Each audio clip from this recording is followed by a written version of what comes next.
అదృష్ట రత్నాలయం జ్యువెల్స్ అదృష్ట రత్నం అష్టైశ్వర్యాలకు మహానిలయం.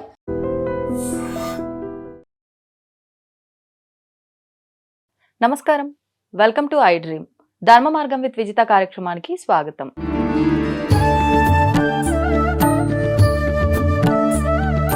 ప్రస్తుతం మనతో పాటు ఉన్నారు హరితస సేవా సంస్థ వ్యవస్థాపకులు, ప్రముఖ ఆధ్యాత్మికవేత్త సూర్యకిరణ్ శర్మ మల్లాది. ఇప్పుడు గురుగారితో మాట్లాడి మరిన్ని విషయాలు తెలుసుకుందాం. ముఖ్యంగా మనకు ఆధ్యాత్మికంగా కావచ్చు, నిత్య జీవితంలో కావచ్చు, ఎన్నెన్నో విధానాలు ఆచరిస్తున్నప్పటికీ కూడా మరెన్నో సందేహాలు తలెత్తుతూనే ఉంటాయి. అసలు ఏంటి వాటి గురించి ఒక అవగాహన ఉంటే బాగుంటుంది అనిపిస్తుంది. అటువంటి అవగాహన కోసం చేసే ఈ చిన్న ప్రయత్నమే గురుగారితో మాట్లాడి తెలుసుకునే ప్రయత్నం. మరి ఇంకెందుకు ఆలస్యం, గురుగారితో మాట్లాడేద్దాం. నమస్కారం గురుగారు. శ్రీరామరక్ష. మనకి సంక్రాంతి రాబోతుంది. సంక్రాంతి అనగానే మనం 3 రోజులుగా జరుపుకునే పండగ. కానీ వాస్తవానికి 4 రోజులు కూడా జరుపుకుంటారు. ముక్కనుమ కూడా అని అంటూ ఉంటారు. దీన్ని పెద్దల పండుగ అంటారు. ఒక్కొక్క ప్రాంతంలో ఒక్కొక్క రకంగా జరుపుకుంటారు. అసలు ఏ పండగ జరుపుకున్నా ఒకప్పుడు పండగ వాతావరణం వేరు, ప్రస్తుత పండగ వాతావరణం వేరు. అంటే ఇప్పుడు ప్రతి ఒక్కరికి, ఈ జనరేషన్ వాళ్ళకి పండుగ యొక్క విలువ, అసలు ఎందుకు జరుపుకుంటున్నామని ఆంతర్యం తెలియకపోవటం వల్ల ఈ పండుగలు కూడా ఎంజాయ్మెంట్లో వెళ్ళిపోయాయేమో అని నా అభిప్రాయం సార్. దాని గురించి అసలు ఎందుకు జరుపుకుంటున్నాం పండుగలు, విశేషంగా సంక్రాంతి ఎందుకు జరుపుకుంటున్నాము, దాని గురించి. సగం సంక్రాంతి కొత్త సినిమా రిలీజ్లో వెళ్ళిపోతుంది. వాస్తవం. అసలు సంక్రాంతి పండగ లేకపోతే అదొక బాధ్యత.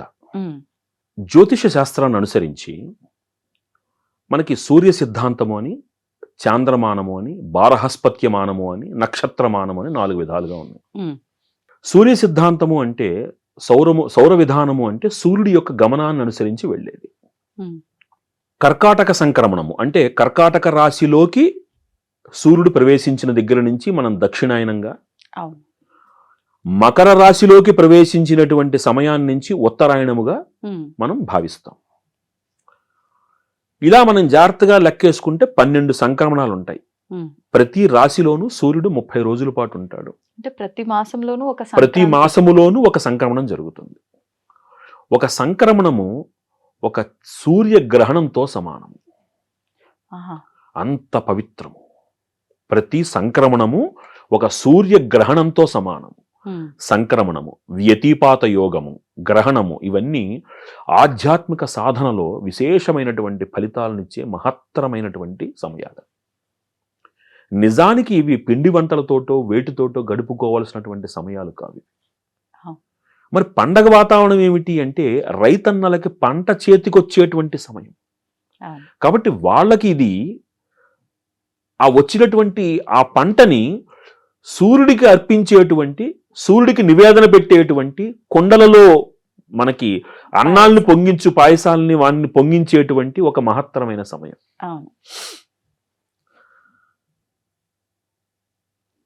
సనాతన ధర్మము ఎప్పుడూ కూడా ప్రకృతిని ప్రాధాన్యంగా చేసుకునే జీవిస్తుంది. ఒక పంటకి ఆధారము వర్షము. అలాని వర్షాలు ఎక్కువగా పడితే పంట నాశనం అయిపోతుంది. సూర్యరశ్మి కిరణజన్య సంయోగ క్రియతోటి ఆ పంట వృద్ధి చెందడానికి దోహదపడుతుంది. అలాని సూర్యరశ్మి మాత్రమే ఉంటే పంట చచ్చిపోతుంది. అంటే అన్ని సమపాళ్లలో ఉండాలి. సూర్యుడి యొక్క కిరణము భూమాతకి చాలా ముఖ్యం. ఏమండి, భూమిని అమ్మతో పోలుస్తారు. ఎందుకు అంటే ఒక విత్తనం నాటిన తర్వాత భూమి చీల్చుకుని తను అనుభవించేటువంటి ఆ ప్రసవ వేదనతోటి కొత్త జీవికి కారణమవుతోంది. కాబట్టి అమ్మ అయింది ఆవిడ. అందుకని భూమాత, భూపిత అనట్లేదు. అవునా? అలాంటి సూర్యుడు ఆ పంట చేతికి రావడానికి కారణమైనటువంటి వాడు సూర్యుడు. ఆ సమయంలో సౌర ప్రభావం తక్కువ ఉండడం వలన కలిగినటువంటి వర్షాధారం వలన కలిగినటువంటి పంట చేతికి వచ్చినప్పుడు ఆ సూర్యుడికి నివేదన పెట్టడము మన ధర్మముగా, వాళ్ళందరూ చేతికొచ్చిన పంటని మళ్ళీ భగవంతుడికి గొప్పతనం, మన గొప్పతనం. ఎందుకంటే ఇప్పుడు మీరు ఒక షూటింగ్ చేశారు, దీనివల్ల నేను ఒక మంచి మాటలు చెప్పగలిగాను. సహజంగా ఏం జరుగుతుంది, అయిన వెంటనే మీరు నాకు థ్యాంక్స్ చెప్తారు. కానీ ఏం చేయాలి, నేను చెప్పాలి. ఎందుకు? నా దగ్గర ఉన్నటువంటి నాకు నా గురువులు నేర్పిన విద్వత్తును నేను మీకు చెప్పగలిగాను, అవకాశం దొరికింది, అది చెయ్యాలి. ఇవ్వడములో ఉండేటువంటి ఆనందాన్ని మనం అందుకుంటున్నాం. అక్కడ సూర్యుడికి మళ్ళీ ఇస్తున్నాం, నివేదన పెడుతున్నాం. మామి తినవయ్యా, నీ అనుగ్రహం అయ్యా ఈ పంట మాకు. ఇది ఒక పార్శ్వం. రవి ఆత్మకారకుడు అంటాం, పితృకారకుడు అంటాం జాతక ప్రకారం. మన పితృదేవతల యొక్క ఆ అధిపతిగా ఈ సంక్రమణ సమయంలో పెద్దల పండగ అండంలో ఆ పెద్దలకి మనం తర్పణాలు ఇవ్వవలసినటువంటి మహత్తర సమయం ఇది. వారి వారి అర్హతలను అనుసరించి ఆ పండగ రోజున ఆ పండగ సమయములో పెద్దవాళ్ళకి తర్పణాలు ఇవ్వడం అనేటువంటిది ఒక పద్ధతి. అది చెయ్యాలి. మనం పిండి వంటలు వండుకొని మనం మృష్టాన్న భోజనం చేయమని చెప్పాలా, ముందు పెద్దవాళ్ళకి తర్పణాలు వదలాలి. అక్కడ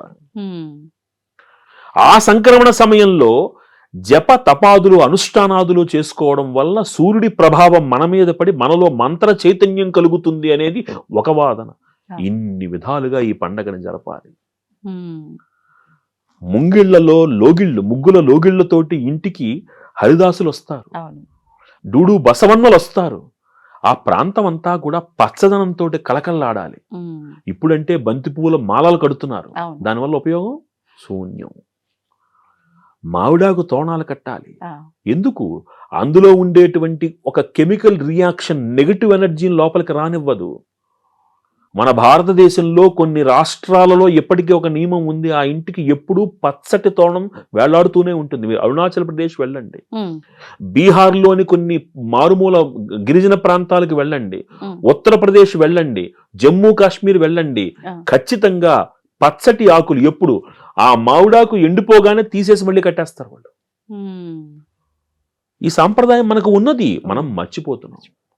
అలంకార తోరణాలు కూడా ప్లాస్టిక్ వి, క్లాత్ వి ఇవి పెట్టుకుంటున్నాం, దులపడానికి వీలుగా. అంటే అన్ని మనకు సులభం అయిపోతుంది, కానీ అసలైన పంట అవే తెచ్చి పెడుతున్నాయి తెలియకుండా. ఏమండి, ఈ శాస్త్రములో దాని వెనకాల ఒక రకమైనటువంటి మానసిక విజ్ఞానం ఉంది. అది అర్థం చేసుకుంటే ఆ పండగ వాతావరణంలో ఉన్నటువంటి ఆంతర్యం. భోగి,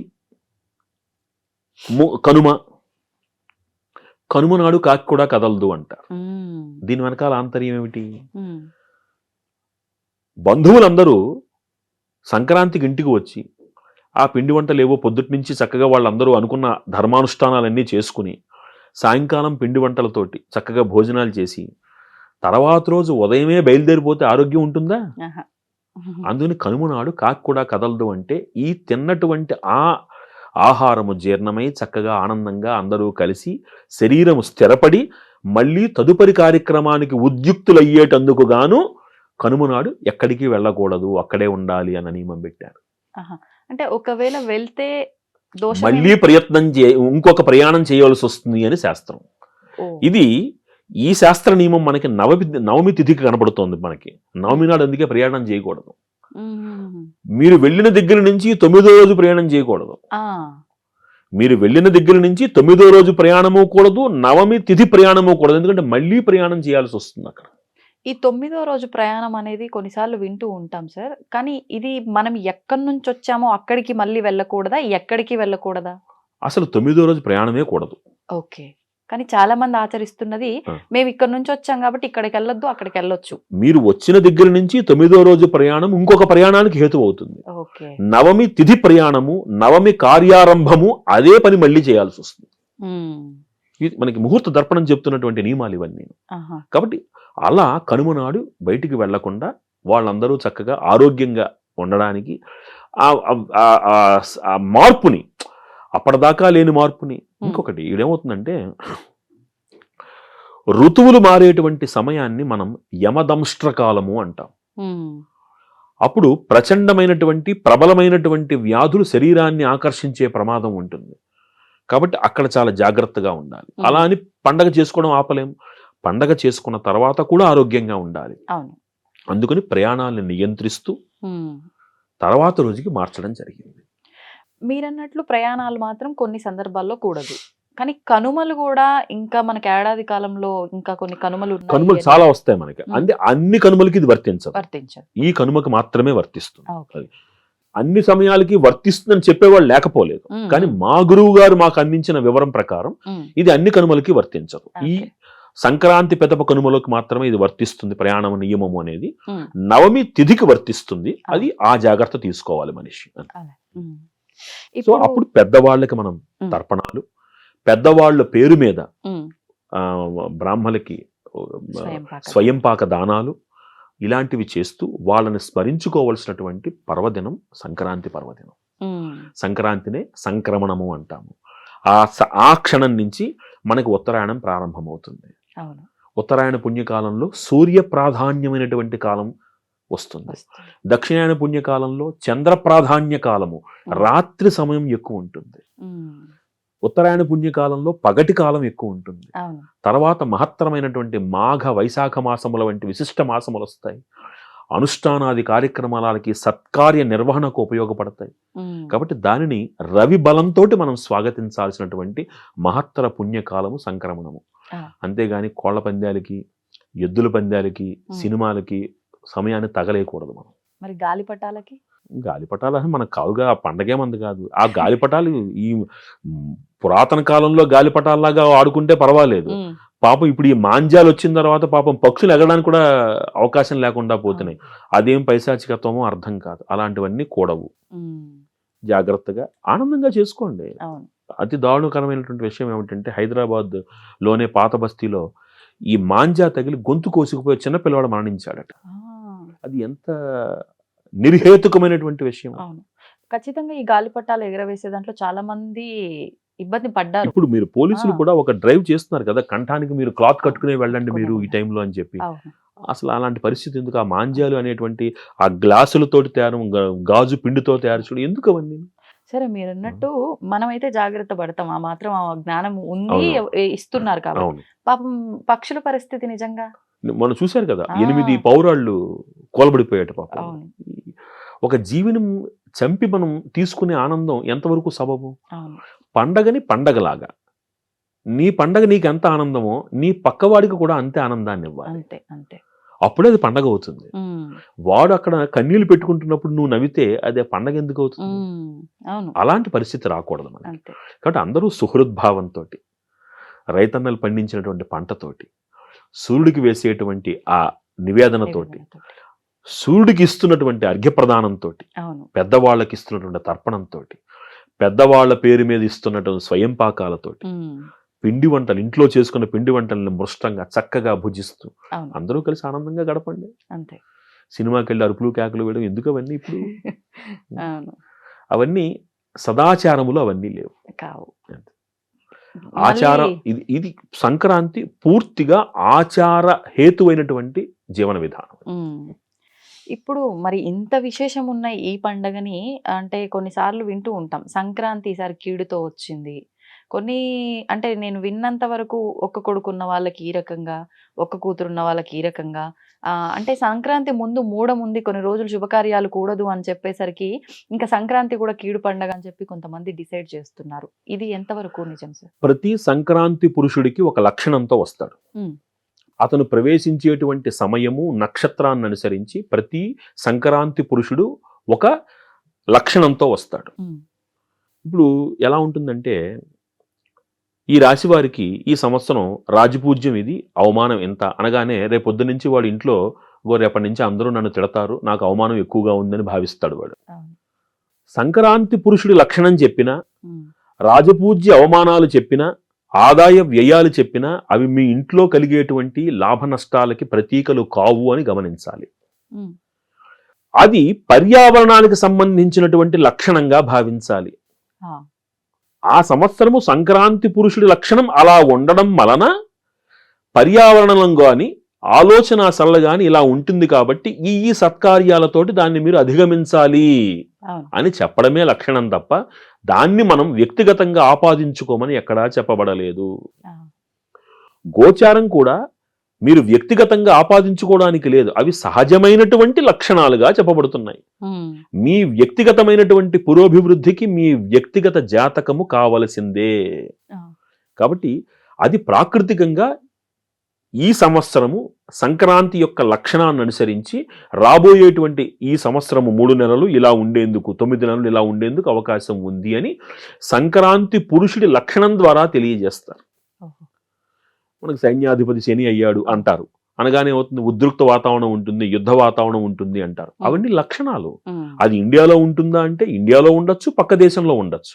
వ్యక్తిగతంగా ఆపాదించుకోకూడదు. ఇవి సహజమైన ప్రాకృతిక లక్షణాలు మాత్రమే. భయపడకండి. జ్యోతిష్యము ఒకళ్ళని భయపెట్టడానికి చెప్పబడలేదు. మీరు తీసుకోవలసినటువంటి జాగ్రత్తల గురించి మాత్రమే నిర్ణయం చేస్తుంది. భయపడకండి. ధన్యవాదాలండి. శ్రీరామరక్ష. And for more videos, Please subscribe to iDream. Please subscribe to iDream. Please subscribe iDream. And please subscribe to iDream. For more videos, subscribe to iDream. please like, share and subscribe to the channel. Congratulations, iDream. Subscribe to iDream. Subscribe to iDream. So subscribe to iDream Media. iDream ki iDream team andarki huge congratulations. Please subscribe iDream Media. Please subscribe to iDream. Subscribe iDream. Please subscribe to iDream. iDream అంటే నా కళల ఛానల్ను subscribe చేసుకున్న నోరు తిరుగుతలేదు. మీరైతే గంట గుర్తు కొట్టండి. For more such videos, please subscribe to iDream. Subscribe to iDream. Please subscribe to iDream. Please subscribe iDream Media. Please do subscribe to iDream. Please subscribe to iDream Media. For best entertainment and information, please subscribe iDream. And don't forget to subscribe to iDream.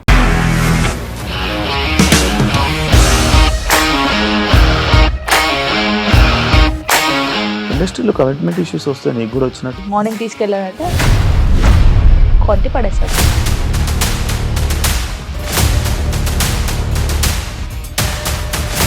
ఒక్కళ్ళు కూడా చూడలేదు ఈ cinema అని చెప్పడానికి కూడా చాలా ధైర్యం కావాలి. అది నిజం కదా, దాంట్లో ధైర్యం ఏంటి? ఇది నెక్స్ట్ డే ప్లేట్ మార్చేస్తే తప్పు కదా. As of now, we are comfortable this అని నేను అనుకుంటున్నాను. రష్మిక గారిది మీది ఒకే ఊరంట కదా. నీకు కోపం వచ్చిందంటే బాగా తిట్టేత్తరా? తిట్టేద్దామండి. నిజంగా గేమ్ ని ఎలా చేంజ్ చేయగలిగారు? APSFC వాళ్ళకి 6 నెలల్లో నేను 6 లక్షలు కట్టా. బిజినెస్ చేయాలనుకుంటే it is as difficult as riding a tiger.